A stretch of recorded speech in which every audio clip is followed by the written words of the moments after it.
जिम्मेवारी मैंने ली है। जो लोकोदय तीर्थ क्षेत्र के नाम से रोएंगे और जो लोकोदय तीर्थ नाम से हंसेंगे। तीसरे की गारंटी नहीं है मेरी। तीसरे का क्या होगा मैं नहीं कहूंगा, वो भगवान से पूछ लेना। दो की गारंटी मैं ले रहा हूं। अब दोनों में से फैसला तुम्हें करना है, रोना है या हंसना है। मेरी भावना है तुम दो में से किसी एक नंबर में जरूर आ जाना, जरूर आ जाना। पूरे आगरा से मेरा कहना है दो में से जरूर एक कर लेना, या तो रो लेना और या हंस लेना। फैसला आपके ऊपर है। मैंने दोनों को समझ लिया। तो लोकोदय तीर्थ क्षेत्र की आज बोलो तुम्हारी भावना क्या है महाराज? ऐसा आशीर्वाद दो ना रोना नहीं पड़े हम। बोलो तुम्हारी मनसा क्या? रोना में निपटना ठीक है कि हंस के निपटना ठीक है? रोने में फोकट में निपट जाओगे। दो आंसू बहा देना, बस निपट गए, काम हो गया, उतने में आशीर्वाद। यदि हंसना चाहते हो तो फिर कुछ ना कुछ योगदान करना पड़ेगा। कुछ ना कुछ तुम्हें सोचना पड़ेगा कि नहीं मैं हंसना चाहता हूं। जब भी लोकोदय क्षेत्र के सामने निकले और हमारे आनंद हो जाए, इस लोकोदय क्षेत्र को मेरे सामने बना था और मैं इसमें भागीदार था, ये स्थिति हो। और आज बैलेट रूप से मैं प्रधानमंत्री के बैठे, क्योंकि मैं प्रवचन देने में इतना मस्त हो जाता हूं, ये लोग पीछे से खिसक जाते, मैं करूं क्या? हाँ एक दो बार हो गया छात्रमास में, तो वो हम तो प्रवचन देने में आते समय तो दिखा, मैंने कहा बैठे हो गए, और बीच में मुझे याद आई उसकी कोई काम से, देखा तो मैंने कहा आया तो सामने से, गया कहां से है ना? तो आज पूरे बैठे, इसलिए मैंने देख लिया कि हाँ पूरे सभी हाँ बैठे सब बैठे, मतलब मिनिस्ट्री पूरी बैठी है। टेम्परेरी मिनिस्ट्री है अभी। और एक बहुत बड़ा आज सबके मन में भाव आया, कल भी चर्चा हुई, आज लोकोदय तीर्थ क्षेत्र की जमीन निश्चित हो चुकी है।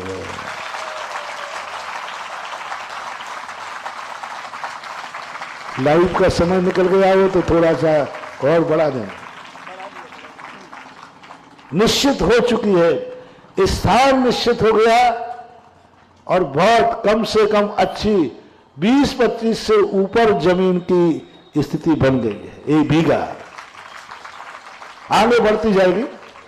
और यह भी निश्चित हो गया है कि अब वहां शिलान्यास होना निश्चित हो गया है। और यह भी निश्चित हो गया है, वो अभी माटी है, वो अभी माटी है, और अब उसे सम्मेद शिखर की 1008 कलशों से माटी आकर के वहां स्थापित करके उसे तीर्थ की माटी बनाया जाएगा। कोई नया तीर्थ जब बनता है तो उसमें सम्मेद शिखर की माटी की स्थापना करते हैं, एक नंद्यावर्त की स्थापना करते हैं। नंद्यावर्त जहां स्थापित हो जाता है सम्मेद शिखर के नीचे, और अयोध्या के नीचे नंद्यावर्त है। प्रलय पड़ जाएगा, पूरे प्रलय पड़ जाएगा, लेकिन कभी भी वह नंद्यावर्त नष्ट नहीं होगा। और जैसे वो नंद्यावर्त 7 दिन का प्रलय पड़ेगा पंचम काल के अंत में, छठे काल के अंत में 49 दिन का, और जैसे वो सब पहाड़ गल के मिट्टी में मिल जाएंगे और वो नंद्यावर्त ऊपर आएगा, जैसे उस नंद्यावर्त की लोग पूजा करेंगे देवता, उसी समय प्रलय खत्म होकर के सुरक्षा जाएगा। ऐसे नंद्यावर्त की स्थापना होगी उस स्थिति में। और नंद्यावर्त के ऊपर 1008 कलश सम्मेद शिखर से चल चुके हैं। सम्मेद शिखर की माटी वहां पूरी 20 टोकों की, क्योंकि वो शाश्वत तीर्थ क्षेत्र है। और तो जो शाश्वत नहीं है, गिरनार चंपापुर, ये शाश्वत नहीं है, वो शाश्वत अविनाशी तीर्थ क्षेत्र है। वहां की माटी वहां से चल चुकी है, और वो स्थापित हो गई 1008 कलशों में रखे जाए। और वहां पर हमेशा एक ऐसा पंचध्वज स्थापित होते हैं उन्हीं माटी के लिए, उसके लिए वो भी निश्चित हो चुका है। अब कोई संदेह का स्थान नहीं रहा। अभी तक तो लोग कहते महाराज 2 महीने जो लोगों का एड्रेस बताओ पहले कहा है। अभी एड्रेस में पिन कोड नंबर नहीं बता रहा हो, लेकिन ये पक्का हो गया कि एड्रेस है, पक्का हो गया है, सब कुछ एकदम सही। अब ये बताएं लोकोदय तीर्थ क्षेत्र किसका है? तो बोलो अब लोकोदय तीर्थ क्षेत्र में मेरा तो नहीं है, मेरा तो नहीं है, मेरा तो नहीं, तुम्हारा है। क्योंकि मैं एक तीर्थ क्षेत्र का कह दूं मेरा है तो हमारे तो कान खिंच जाएंगे। महावीर स्वामी कहेगा तू एक तीर्थ का कब से हो गया? मेरे तीर्थ तो इतने हैं, जहां जहां चलता हूं वो सब तीर्थ मेरे हैं। मेरा कोई तीर्थ नहीं और ऐसा कोई तीर्थ नहीं जो मेरा ना हो, और मेरा कोई। अब ये लोकोदय तीर्थ से तुम्हारा है, यदि तुम निमंत्रण दो तो मैं तुम्हारे तीर्थ पे चला चलूंगा। देखो मैं घराती नहीं हूं, घर वालों को निमंत्रण नहीं, तुम्हारा है, मैं तुम सही मुख्य अतिथि मैं हूं। आपका निमंत्रण आएगा और आप कहोगे चलो तो चला चलूंगा, नहीं तो कोई बात नहीं, आपकी चीज आपके लिए मुबारक। चलो आप सबका निमंत्रण क्या है? मैं चलूं या तुम अपना क्षेत्र तुम अपना तुम संभालो? तो मुझे निमंत्रण है कि नहीं? अच्छे से कहो ना, थोड़ा और हाथ उठा के कहो ना। वीडियो बना लेना भाई, भाई इधर इधर वीडियो बना लेना। कल कहते ना महाराज जी आपको किसने बुलाया था, तो मैं क्या करूंगा? सबका निमंत्रण। तो मैं अब तुम्हारे क्षेत्र पर मैं निमंत्रण मिल गया, मैं जाऊं तो मैं अकेला चला जाऊं कि तुम्हारे साथ जाऊं? देखो सब बातें खुलासा करने में कोई आपत्ति नहीं है। हाँ खुलासा। अब सब ने आपने हाथ उठाए हैं और जो टीवी पे बैठे हुए उनने भी उठा दिए, पक्का है। क्योंकि मुझे कोई मना कर ही नहीं सकता, मुझे हर व्यक्ति बुलाना चाहता है, मुझे विश्वास है।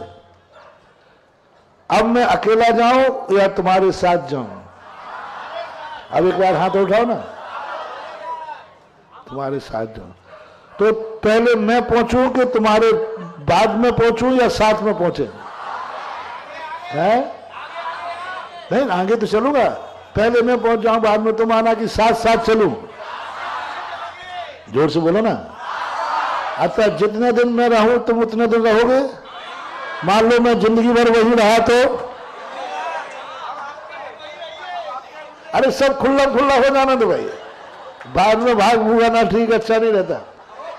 मान लो मैं वहां, आप लोग जितने दिन रहोगे मैं उतने दिन का सोचूं या मैं जितने दिन रहूं उतने दिन का तुम सोचो? दो में से एक कर लो। समझो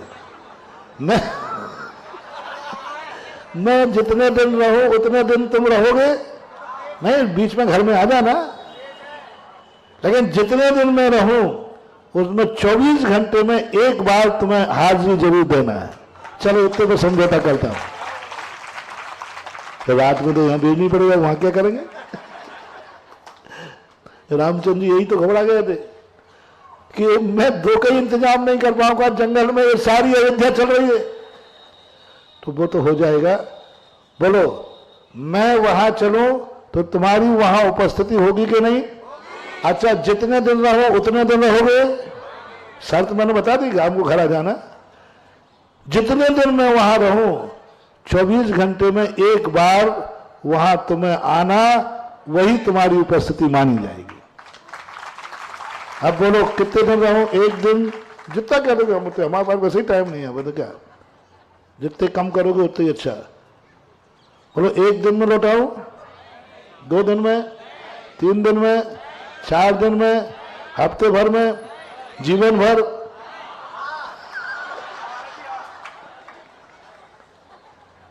जीवन भर रह जाओ तो तुम जीवन भर ड्यूटी दोगे? अरे वाह, ये तो मामला बड़ा में फंस गया। चलो अब कुछ अपन ऐसा करते हैं, बीच का एक समय निकालते हैं कि अपन कुछ दिन का एक ऐसा विधान रखते हैं जो आज तक आगरा में नहीं हुआ। 24 भगवान के 24 एक समोषण बन के कल्पद्रुम तो हुआ है, लेकिन 24 समोषण ऐसे विशाल बने जिनमें एक एक परिवार बैठ के पूजा करे।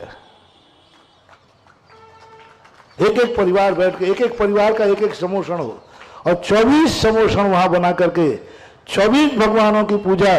कितने दिन लगेंगे वो बताता हूं, पहले हाथ तो करवा दूं। तो उस बहाने से तुम्हारा आना हो जाएगा, हमारा रहना हो जाएगा। क्या कहा? उस निमित्त से तुम्हारा हमारा और तीज से पवित्र हो जाएगा,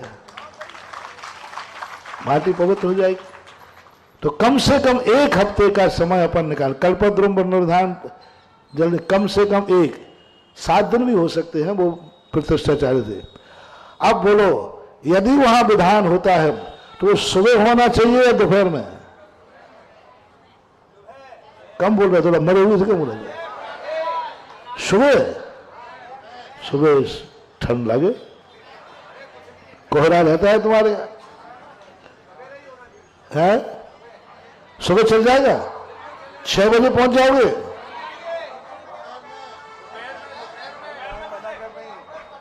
6 बजे पहुंच जाओगे। देखें, अच्छा देखो, एक तो 11 बजे से शुरू हो, 12 बजे से मान लो 11-12 बजे, और एक सुबह शुरू हो। सुबह शुरू होना चाहिए विधान।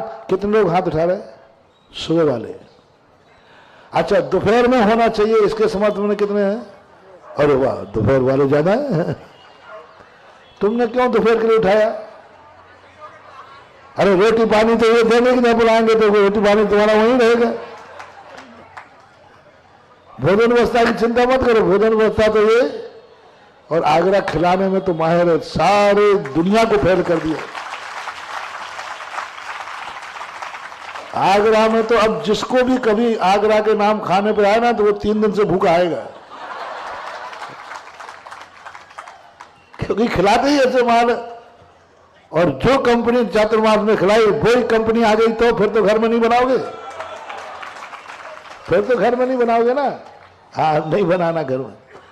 तो ऐसे लेकर के तो बोलो, अब यदि अपन विधान करते कल्पद्रुम महामंडल विधान 24 समोषण का, भावना तो यही है, फिर व्यवस्था नहीं बनी तो 24 का, तो ऐसे 24 नाम। पहले तो ये बताएं कितने लोग होंगे जो 5-7 दिन के इस विधान में लोकोदय तीर्थ क्षेत्र में मेरे रहते हुए बैठेंगे? देखें, हाथ तो उठाएं, देखें कितने हैं। विधान में बैठने की बात कर रहा हूं, राशि ज्यादा नहीं रखेंगे। क्यों?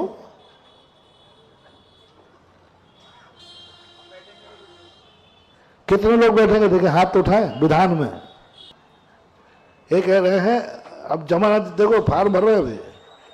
ये कह रहे हैं कम से कम 500 व्यक्ति, यानी 250 जोड़े तो हम कर देंगे। जोड़े का सिंगल मिलाकर 500 की संख्या, 500 की संख्या ये कर देंगे। आप बोलो, आशीर्वाद दे इनको। तुम पूछ लो कि भैया बचा लोगे कि हमें जाना पड़ेगा? बोलो, बचा लोगे कि इनको जमानत जब्त कराओगे? जोर से बोलो। ऐसे भी कुछ लोग कर लेंगे। किसी दिन यदि बीच में तुम्हें कहीं जाना पड़ेगा तो उसकी हम छूट दे देंगे, एक चला जाना, एक रह जाएगा। तो नहीं, पुरुष वर्ग आप बैठो ना, बीच में मान लो तुम्हें 1 आध दिन कहीं जाना पड़ा तो महिला तुम्हारा हाथ चला देगी, तुम जा सकते हो बीच में। या ना बीच में 8 दिन के अंदर तुम 2 दिन बैठ जाओ, 3 दिन बैठ जाओ, 4 दिन बैठ जाओ, जितने दिन बैठ पाओ उस दिन बैठो, पर तुम्हारे घर का एक प्रतिनिधि वहां पर होना चाहिए जिससे वो तुम्हारा अर्घ चढ़ा दे। क्योंकि ये कल्पद्रुम मंडल विधान पूजा का है। तो आशीर्वाद दो, देख लो, ऐसे ही सम्मान दिला रहा हूं, पर मैं उतारूंगा भी ऐसे, ध्यान रखना, गड़बड़ हो जाता है। फौजी, तुम फौजी है तो मैं फौजियों का कमांडर हूँ। ठीक है, बहुत अच्छा। महाराज जी, और कुछ न्योछावर राशि भी अभी हाँ कर, सस्ते सस्ते कर लेना बैठ करके। 1100 रुपए में हम चाहते हैं, जो उसमें वस्त्र भी देंगे। सुनो सुनो, सबसे गरीब आदमी बोले कितनी रखना निछावर राशि? नहीं, 21,000, ज्यादा नहीं। धन्ना सेठ है बहुत। महिला भी अपने घर से खुद अपनी अंटी में से दे सके।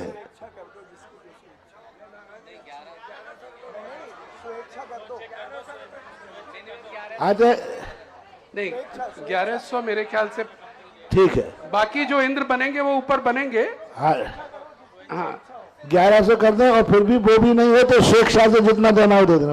और महाराज जी, अभी निर्मल जी और प्रदीप भाई साहब ने कहा है दोनों के वस्त्र भी देंगे। पुरुष होगा तो पुरुष के नए धोती दुपट्टे, माला मुकुट, महिला होगी तो नई साड़ी, सब कुछ। और आगे जाना वस्त्र रहेगा, तुम्हारी शिक्षा से जो देना हो दे देना। चलो, अब लोकोदय तीर्थ क्षेत्र का विधान का निश्चित हो चुका आशीर्वाद। क्या बात है, वाह।